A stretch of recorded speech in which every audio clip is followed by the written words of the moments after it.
Hey YouTube, Scott Dunnage Garage, how you doing today? In this week's episode, we are going to take the Chinese diesel heater and we're going to put it in a box, but we're not going to use this one. Everyone else does. We're going to do something different. Stay tuned.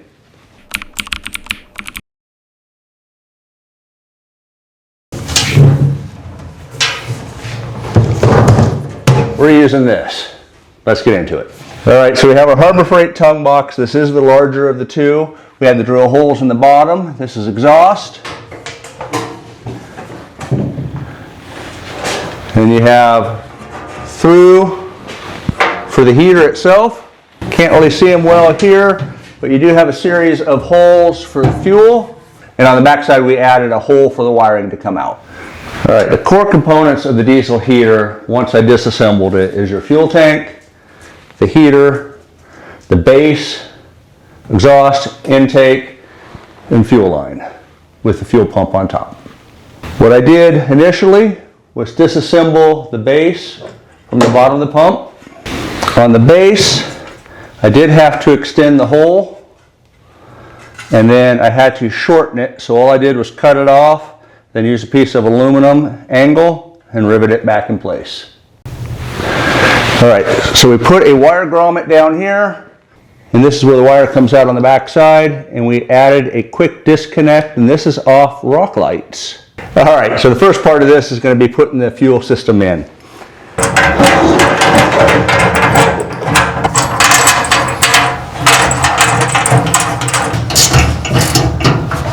Now, because this lip sits out past the edge, the RotoPax and fuel tank needs to sit out.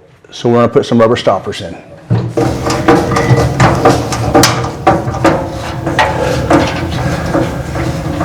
There you go, 4 bumpers in place, RotoPax mount. We now have a place for the fuel tank. So the next install will be the air intake. Have that bolt come through.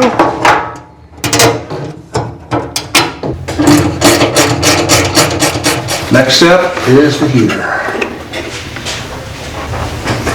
Now we have the fuel line underneath this just to make it easy.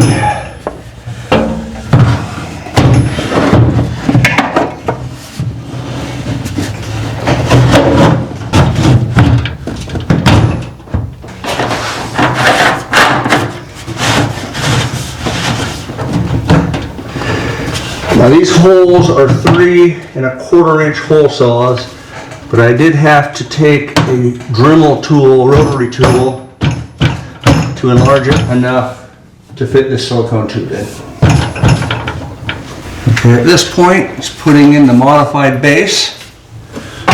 Make sure you thread your fuel line in first. You going nuts up?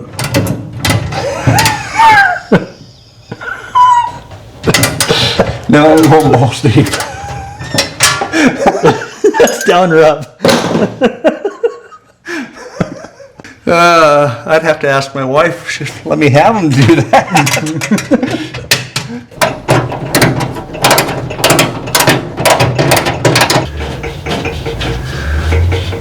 All right, this is the part that I'm not happy with on the install.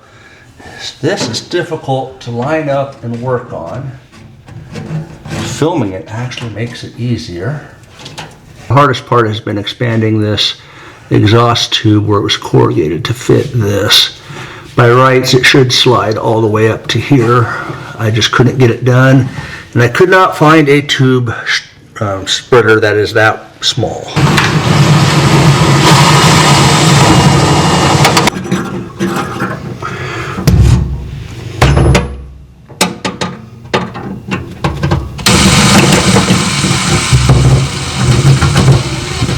Next up is the fuel pump.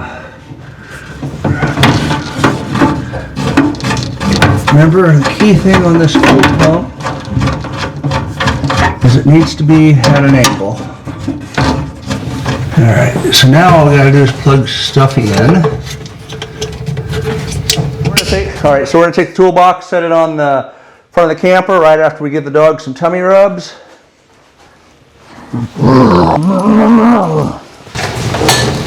Give me the heavy end. Yep. And it sits kind of far forward.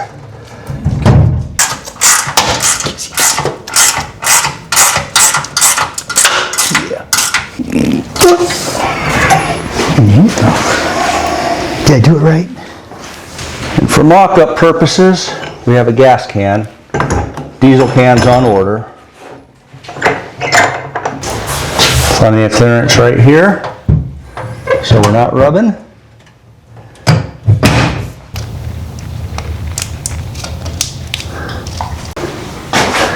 Now, one of the things you're going to notice is, yes, that's too close to you, so you're going to have to go half turns. But the trailer is light enough, it's not a big issue. The reason why I have the box sitting so far forward is so I can access this intake port. Initially, I was going to put this exhaust port on the bottom, pointing down. I didn't want to have to get underneath the camper to hook up an extension. My concern is moisture getting in around this port here.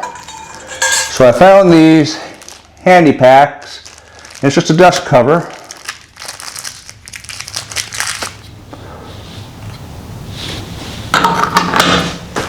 When I get where I'm going, I can take just a spare piece of exhaust tubing, put the muffler on it if I need to. Slides in. It's not pointing at the Jeep. It's not pointing at the weeds. The back side of the control panel, we put Velcro, so it'll Velcro to the wall. All right, so what I have done is measured center of the camper, and then we have taken the inside piece as a template, traced the circle. I'm going to verify that this is center, and then we will drill a hole.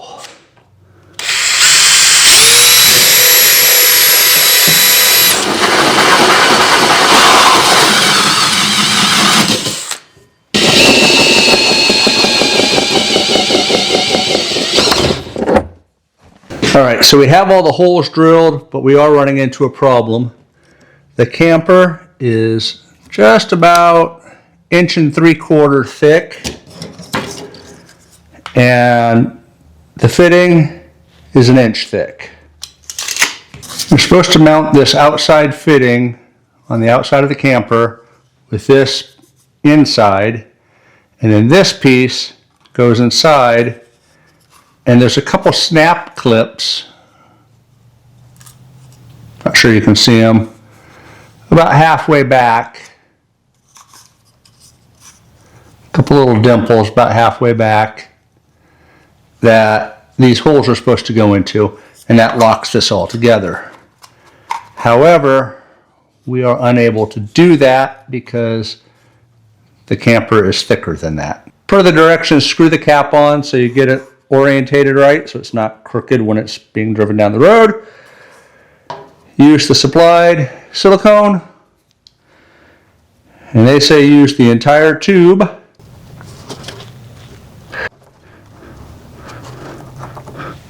So if you do have access to the back side, then they do provide nuts and bolts. So what I think I'm going to do is wipe off the excess silicone.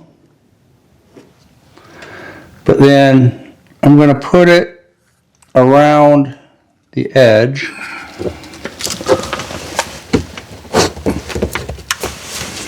Since it's not able to engage the little dimples to hold the inner and outer piece together, I'm hoping that silicone will help join the two pieces, make them into a single unit, and function. It isn't the fault of the design. This was designed for a camper, not this. It was designed for a Radica camper. So the error isn't in the piece. This was designed by Radica for a Radica camper. Instead, it's getting put on a Booney Stomper, which is thicker and a different construction type. So I'm making it work.